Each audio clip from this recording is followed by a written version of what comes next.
So hi, well, the Good Noise Podcast. I'm Shane, I'm Glory. and we're here with Andreas. and we're gonna ask him some questions today about his new album, Adventures of a DIY Astronaut. So congrats on that, by the way. How are you feeling about the response to the album so far? I think it's been great. I think it's I think people like it. I've heard people tell me they like it at the shows, and the online response has been pretty great. And I'm stoked about it. And I like it That's good. a lot. So I think that's the most important thing, is that I really like it. I'm glad you like your album. Yeah. Yeah. Definitely some of my favorite songs I've ever written are on this album. So I think that's always a good feeling. That's awesome. That's yeah.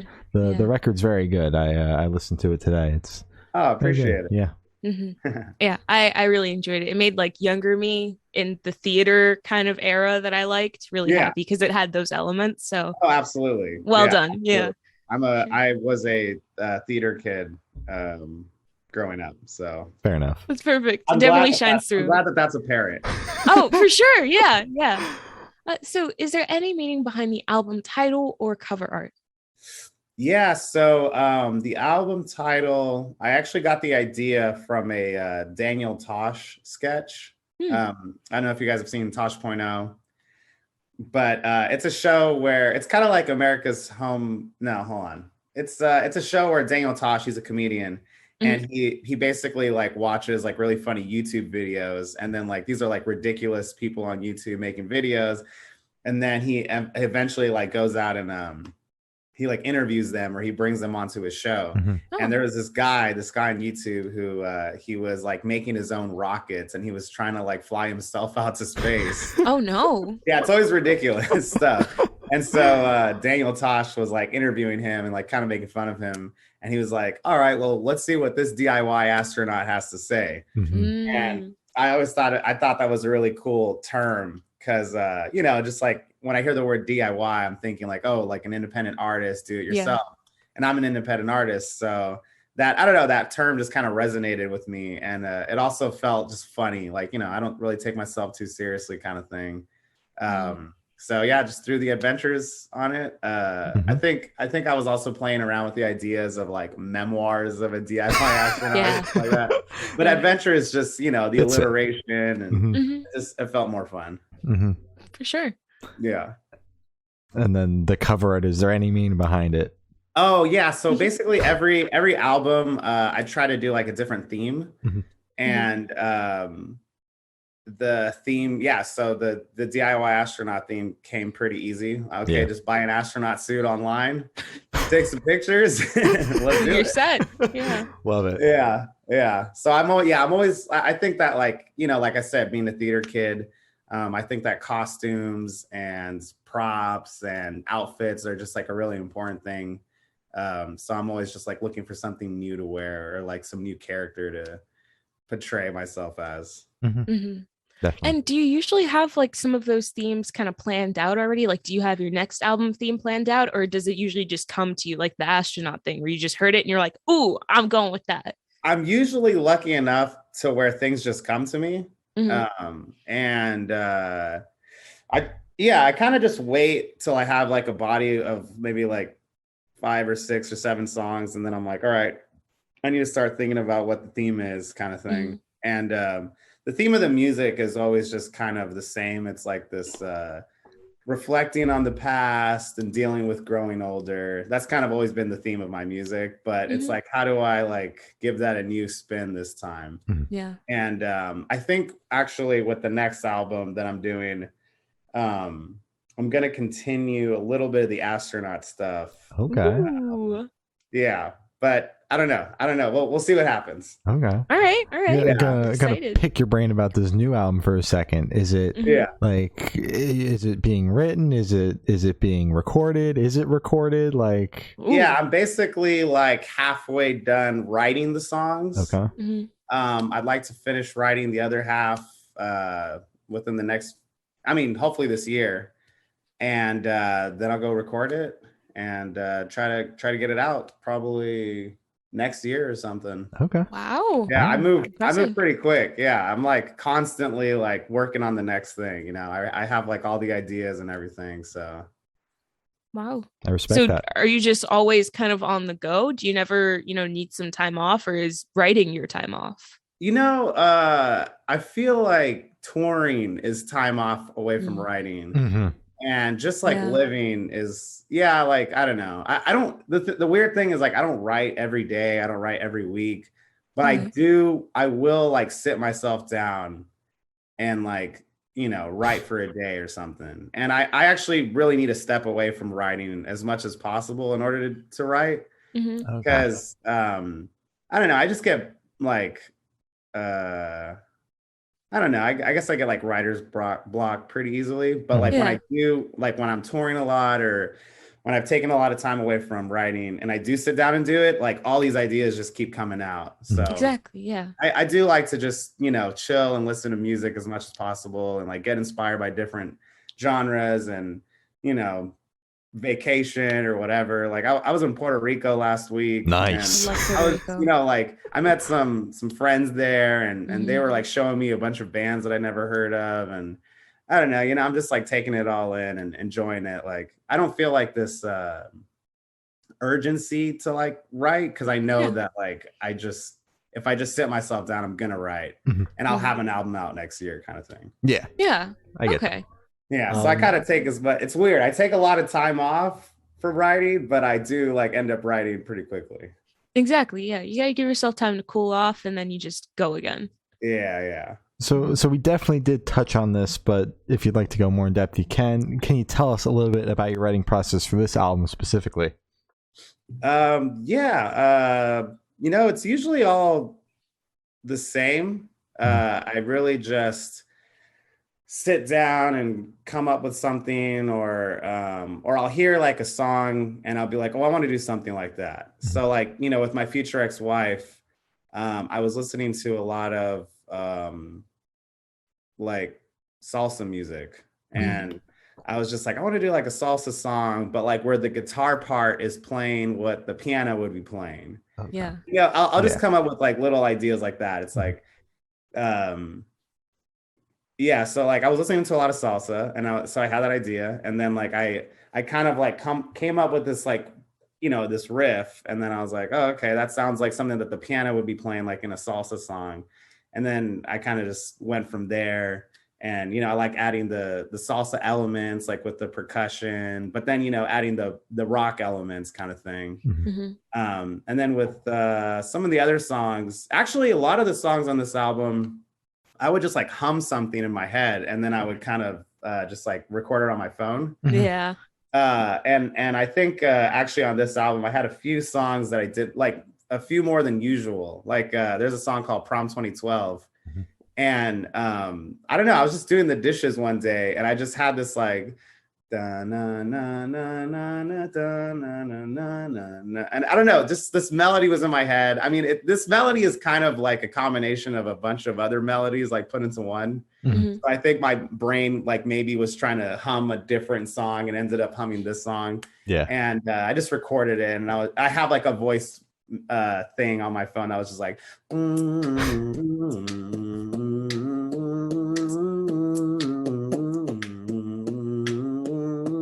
and then I went from there kind of thing. And then I kind of did that with a few other songs. I have a song with my friend Alan. It's called Deanna Troy. And that was like a similar thing where I was washing the dishes or something and I had this melody and I was like I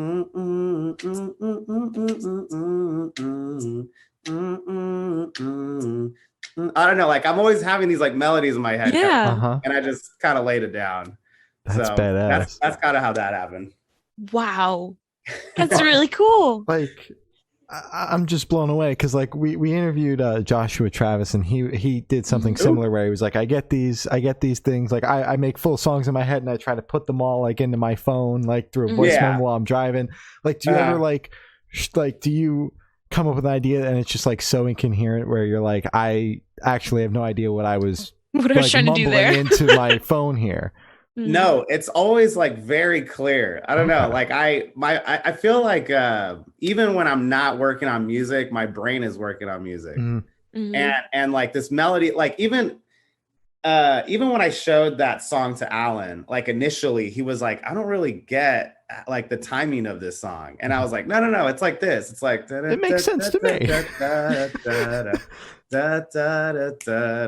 And then he was like, that's it. He's like, is this song in 4/4? I was like, it is. And he's like, it just sounds so like all over the place. And I'm like, no, it's really simple. Like, and then, you know, I don't know. I usually have these things pretty mapped out in my head. And yeah, they always like when I hear that, when I go back and listen to them, I'm like, oh yeah, that's what I was trying to do. Okay, that makes sense. Yeah. That's very cool. So I want you to tell us your favorite lyric off this album and the meaning behind it. Oh, okay. Yeah, definitely. I like this question. Thank you. Yeah, I feel like lyrics are like the most important thing to me. I mean, obviously, I put a lot of time into the music, but like the lyrics are still like the most important thing about everything. Yeah. So one that comes to mind immediately is I have this lyric on the last song where I say, "You stopped wearing black because your life was dark enough." And I think that's probably one of my I think that's probably one of my favorite lyrics on the album, just like right off the bat. Yeah, I was just I don't know, like every time I hear that lyric, I'm like, dang, I'm stoked I came up with that. Yeah, I did that. Yeah. So it's like yeah, you stop wearing black because your life was dark enough. And it's like, you know, it's like said it's kind of a sad, you know, moment in the song. But the song is really about admiring somebody for picking themselves up out of really, you know, dark situation kind of thing. Yeah. And throughout the song, you know, I talk about different things like, oh, like, you know, you have these horrible things happening in your life, but at the end of the day, you were able to pick yourself up out of it. And I admire that about you kind of thing. Yeah. Oh, very cool. Yeah. Some other lyrics that I like on the album. Getting bonus answers here. Oh yeah. Shit could be worse. The first lyric on that song, I say, I need a downer just to feel up. I need a memory to feel love. I really like that lyric. And I'm sure, are you guys familiar with Kurt Travis? I've heard of him, yeah. Okay, so Kurt Travis, he was the singer of Dance Gavin Dance and A Lot Like Birds, and he's a solo artist and he's in a bunch of bands. But I was hanging out with him and Donovan, and Donovan from Hell to Sun. We just had him on the show. Yeah, we just spoke to him. Oh, you what? We just spoke to him. Put the interview out today, yeah. About the solo record, yeah. What the hell? That's crazy. Couple weeks ago we spoke to him, but we literally put it out today, yeah. Oh, wow. Okay, that's cool. Yeah. That's very cool. I gotta check that out. Yeah, so Donovan doesn't drink, but Kurt and I like to drink. Well, Kurt doesn't drink currently, but we were at a time where we were drinking. Yeah. And Donovan drinks coffee all day, and like, you know, we were drinking like beer or whatever. And it was like Kurt made this observation where it's like, yeah, like Donovan drinks uppers to feel up. He's like, and we drink downers. And like that makes us feel up. And I was like, oh my God, that's like really that's pretty poetic. Yeah. I wrote it down on my phone, and then that was the first lyric of the song. I need a downer just to feel up. And I love that. I just thought that was really clever. Yeah. That's good. So I give credit to Kurt for coming up with that. Well, I hope you got writing credits on the song. Maybe we can see you later down the line. He can use this as evidence in a court of law. Totally. So how'd the track list for the album come about? Did you write the opener be the opener, closer be a closer? Did you shuffle around, see what fits? What was that process like? I always write the songs out of order, and then I just come up with what I think. Well, you know, when I wrote the first song, it was maybe like actually probably one of the last songs I wrote. But when I wrote it, I was like, oh, this is going to be a great opener. And then the last song was also one of the last songs I wrote. And I was like, this would be a great closer. So like, I kind of knew that. I kind of just piece it together. I like for there to be like a, kind of like as, you know, cheesy as it is, but like a roller coaster of emotions. You know, I like to start things off really fun. Like, hey, the album started really fun. and then keep that funness going. And then maybe there's like a little bit more introspective stuff in the middle, and then, maybe slow it down towards the end, and then, close it out. Yeah, that makes sense. Yeah. But like, I didn't like do that. I didn't write the songs with that in mind. I just kind of write songs. And then like, when I have like a collection of songs, I'm like, okay, how do I order this? That makes sense. Yeah. Yeah. Sure. So would you be able to tell us where your headspace was at while you were creating this record? Headspace. Interesting. What do you mean by headspace? I'm kind of curious. Mindset. What were you feeling? What were you thinking? Exactly. What was happening? Yeah. Let's see. I guess my you said headspace or mindset? Yeah. I guess it's always pretty positive, I guess. That's good. But that's kind of a weird thing to say, because not a lot of my lyrics are very positive. I feel great, but I'm writing about sad shit. Yeah, I think like I don't know. When I do sit down and write, I'm just like happy that I'm doing it and I'm having fun doing it. So yeah, I guess my headspace is in a good place. And yeah, I guess like a lot of the lyrics, I end up writing lyrics just like on my phone on a day-to-day basis. So, I think on a day-to-day basis, like your mindset is kind of like all over the place. You may like watch a movie and it makes you think about something that happened in your life, and then, write it down, or you may hear a song or something will happen. And so I guess my mindset was really all over the place, just like as a human being. Because, one day you're happy, one day you're sad, one day you're optimistic, one day you're down. And I think like when I really feel all of those different emotions, like when I'm really happy or I'm really like down, or I'm feeling I don't know, just like not as optimistic as the day before or whatever, like those feelings like stick out to me. And then I don't know, maybe like inspiration comes from it and I'll write it down.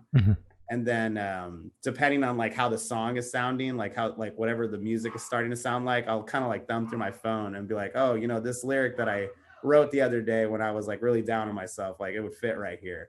Or like this lyric that I wrote the other day that I thought was really funny, and like this song sounds like really funny, like that would work, right there, kind of thing. Yeah.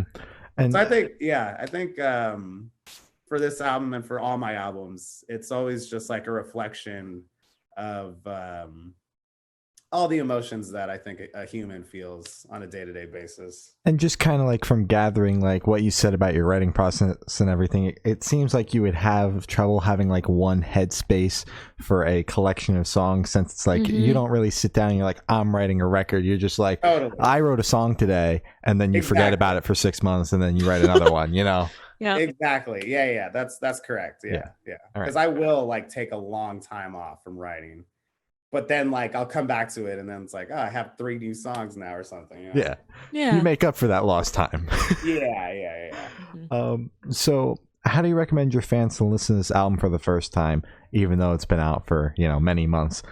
Should they do it in the car with friends in the dark with headphones on? Is it a workout album, party album? What do you personally recommend?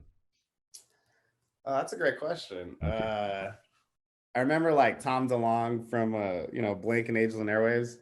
He used to like have really he would say, like, he would have an answer to this question. He'd be like, I want you to drive your truck all the way up a mountain and like overlook the city and like play the album like really loud at your speakers, shit like that. I think the ideal way to listen to this album is with a glass of wine in your backyard. Okay. All right. Oh, okay. All so right. like, What time like a is summery it? vibe? or are we doing this in winter? In the evening, for sure. Okay. Yeah. Evening. Okay. I think it's always fun, when like an album, when an artist releases like an album and it comes out at like 9:00 on my time, but I guess midnight your guys' time. Yeah. And like you're listening to it as it's like just being released, and maybe you're hanging out with some friends or you're having a glass of wine or something. I always think that's really fun. Fair enough. Sure. I would also just like to note I'm very jealous that the West Coasters get it at 9 o'clock and that we have to stay up until midnight. It's God. fucked up. I could be in bed by midnight if I lived in California. Mhm. It's so great. Like I love it when it comes out at 9. I'm like, hey, like, you know, depending on what it is, it's like, yeah, invite some friends over, we're gonna hang out and listen to this kind of thing. Can't do that here. It's fucking midnight when it comes out. Exactly. Yeah. Yeah. God. I also really love listening to albums in the car, like on drives. Mm-hmm. So I guess that would be another answer of mine. Oh. Like whenever I really like an album, I always make sure to buy it on CD. It's like when I drive around, I can put it in and just like listen to it, the whole thing kind of thing. Fair enough. So, yeah, definitely listen to it in your car for sure. Mm-hmm. Perfect. So this one should be super, super quick. Off the top of your head, I want you to describe this album for new listeners in 3 words. No more, no less. Okay, 3 words. Mm-hmm. No more, no less. Off the top of your head. Jazz Hound Baby. Hell yes. Okay. That was fast. God. Yeah. Oh, That was good. I have a lyric on one of the songs where I say, I ain't nothing but a jazz hound, baby. And I don't know. I just thought that was a really silly thing to say. So I think that sums up the album right there. I think it does, yeah. Perfect. All right. So in the same train of thought, is there a certain feeling or emotion you want your listeners to have while going through the album? I guess to reflect. Yeah. I think a lot of my songs are just about reflecting, you know, on mistakes that you made in the past, mistakes that you're continuing to make. And I think reflecting, being self-aware about it, acknowledging your own behavior kind of thing. Yeah. Like I think that a lot of my songs are about like acknowledging like, oh, I did something wrong. Or like, oh, like I could have done this better kind of thing. And I think that's like a really, I guess it's like a fun way. No, it's not fun, but I think it's an important thing to do as a human. You know, I think that people are always like worried about what other people are doing. And I think we should always like sit down and be like, well, what am I doing? And like, what can I, you know what I mean? Like we shouldn't be worried about other people's business. Like, I don't know. Something like that. Fair enough. Yeah. Reflect. No, definitely. Reflect. Yeah. Reflect on your own decisions and you know, your own relationships and stuff. For sure. Yeah. So what is your favorite memory that you made while creating this album? Oh, that's a good question. Thank you. Okay. Favorite memory.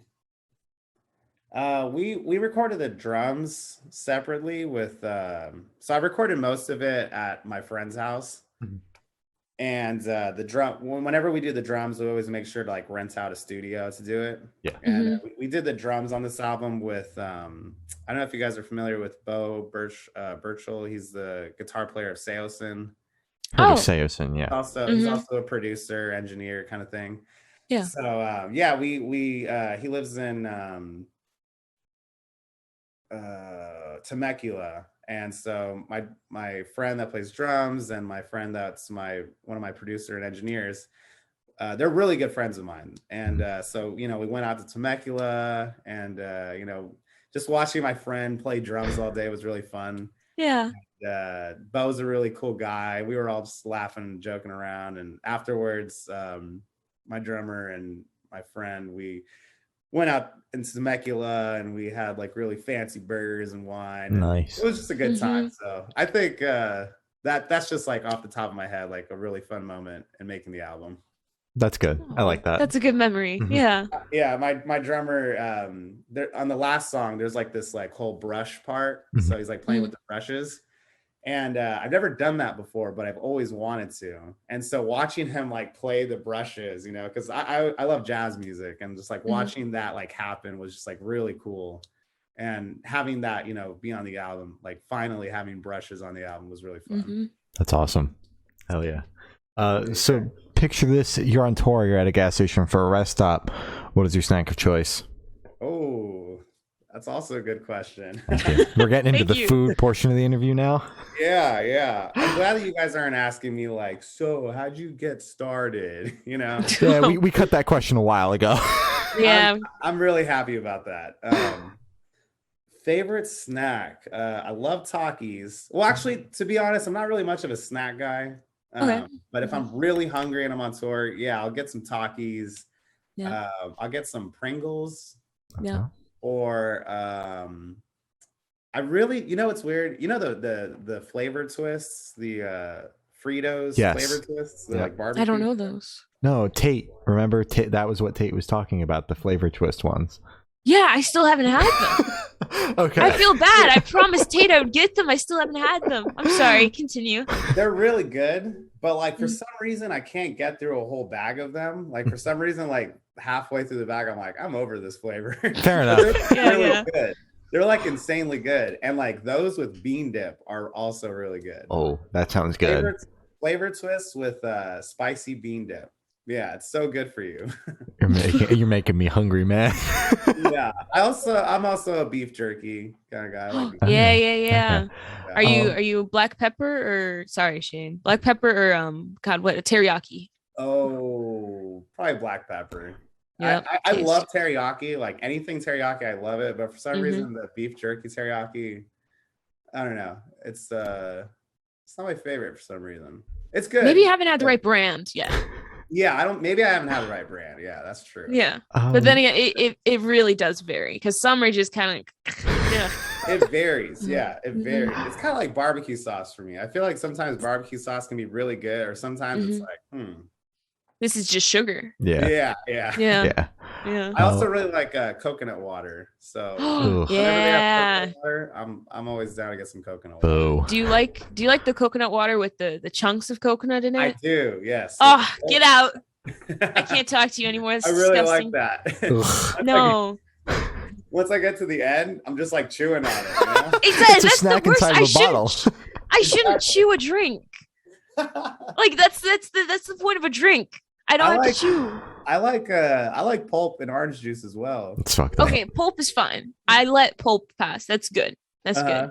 Okay. Coconut water though, unless it's like a fresh coconut and some of it got into the water, like that's cool. But like they're purposefully putting coconut chunks in the water. I can't deal with that. I'm sorry. Can't do that. That's funny. I just had some coconut water today and it was like purple.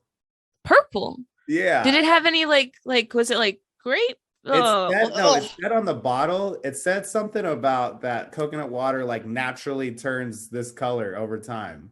That's a lie. That's got to be a lie. I'm gonna look this up. So wait, was it aged coconut water? Because that sounds fucked up. I'm gonna look. It was called let's see. It was called Harmless Harvest. No, that's gonna be like a marketing ploy for people who don't know much about coconuts. I don't trust that. Right? I don't trust that at all. Harmless Harvest coconut water. I'm gonna read it to you real quick. Like, how old does it have to be to turn? You're right, Shane. That's if it's like aged coconut. I like coconut water to begin with. Give me that aged shit and vomit. Ugh. Get better soon, Shane. That's disgusting. I don't want my water to be sweet, bro. It tastes good. No, it doesn't. Coconut water kind of tastes like banana water to me. Banana water? Yeah, like if somebody like soaked a banana in water for a really long time. What? Oh my god! It fucking came out of nowhere. You're like, have you had banana water before? Like, do you speak from experience? I just imagine that's what coconut water tastes like. Wow. Okay. The more you know, man. Okay, check this out. It says right here. Mm-hmm. Oh, hold on, sorry, that's not it. Why? Here, I can look it up. You said purple? Hold on. It says right here, as they ripen, the water's nutrients naturally seep into the coconut's meat, with the water remaining behind, losing most of its potency. This process can also be sped up when young pig coconuts lie on the ground too long in the sun. I don't think that answered our question. That doesn't turn it purple. Where does it say? I'm confused now, because are they just flat out lying then? Are they just dyeing it purple? Oh wait, pink coconut water. Was it pink? Pink, yeah, pink. Yeah, pink coconut water is the result of oxidation of the sugars in the coconut. Okay. There you go. There we go. We answered the question. Oh. And I'm glad that you. Guys from? What? Where are you guys from? I'm in New Jersey. I'm in Virginia. Oh, Virginia. Virginia. What's the capital of Virginia again? You fucking live there. You think I go there often? What is it, like Richmond or something? Richmond. It feels like Richmond, but it would probably be like some fucking. I'm pretty sure it's Richmond. Yeah, Okay. see, I'm right. That's like an hour and a half. No, like 2. Venue there. What happened? Canal Club, is that the venue? Oh yeah, I'm going there next weekend. Actually, next week. Okay, Canal Club. Okay, yeah, gotcha. Yeah. Nice. Yeah. What show are you going to? I'm going to see Sharia Moore open for Set It Off. Yeah, and Shallow Pools, of course. I love that band. Actually, oh my god, yeah, Sharia Moore. I'm their biggest fan. You're their biggest fan? Mm-hmm. She likes to say that, but I met them first, so. Well, boo-hoo. You guys met him? Yeah, well, we interviewed them back when the EP came out, and then we both wound up going to this Set It Off tour, and very cool. We're saying hi to them. But so excited. I'm glad that you brought up Takis, because Gloria and I were having this conversation last night. She's been eating. Firstly, shut up. Shut up. Oh my god. Okay, shut up. I don't want to talk about it. Like, what is that? Shut up. Okay, shut Sorry, up. Continue. So we were talking about the red twists that have hot flavor on them. I'm not calling them what I called them anymore because you made fun of me. Takis? Anyway. Sorry, Anyways, continue. She gets the off-brand ones from fucking Dollar Store. Have you ever had those disgusting things? Because you got to try them at least once. They're way hotter than the name brand. Oh, really? Yeah. And I personally think they're disgusting. But they make your tongue go numb. Gloria was they're great. Mm-hmm. I remember when I first started eating Takis, I thought that they were insanely hot. But like since then, I've gotten used to it. It's like, this doesn't bother me anymore. So I would be interested in trying this hotter version. Yeah, you have to. It literally makes like half my tongue go numb, and so I try to chew them on one side, so then like the other side is still fine. I probably shouldn't have shared that. That's kind of weird. They're very good though. They're very tasty. They have a lot of flavor to it, So it's like if you're gonna eat some shitty food from the gas station, might as well get something with a lot of flavor. Exactly. So actually, on the topic of food, if your project was a dish, what dish would the project be? Nice segue. My project would be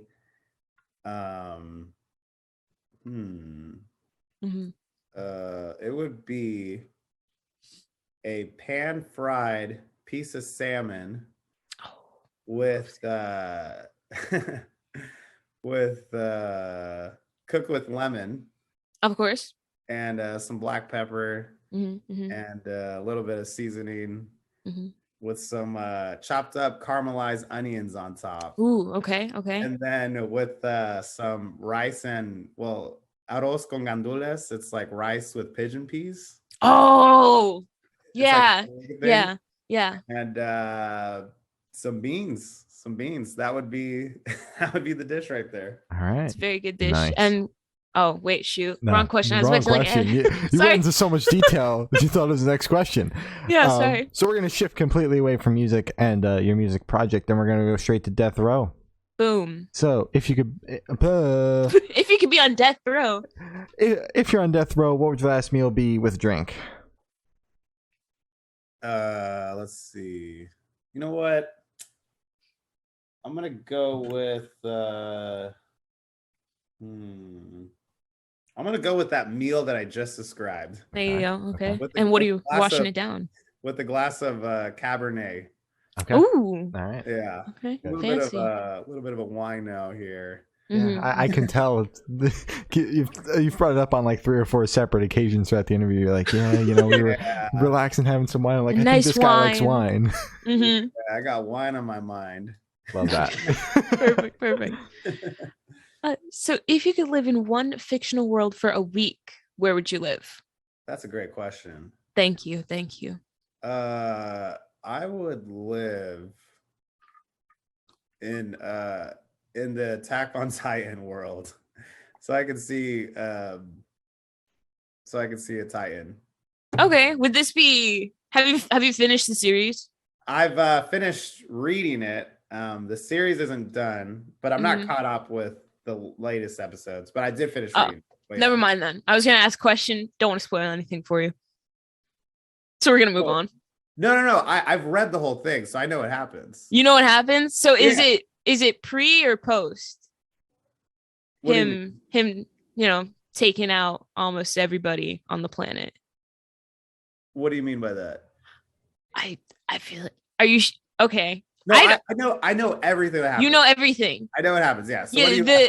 So my brothers watch it, so I know like everything. Bad with names, so work with me here. Aaron. Aaron. I thought it was Aaron. Okay. Yeah, the main character. The main character. Yeah. Is it him like almost killing everybody on the planet, or post him killing everybody on the planet? Well, not like everybody. Like most. Where I would live. Yeah. Like what time period? Yeah. I would live pre, so I could. Pre?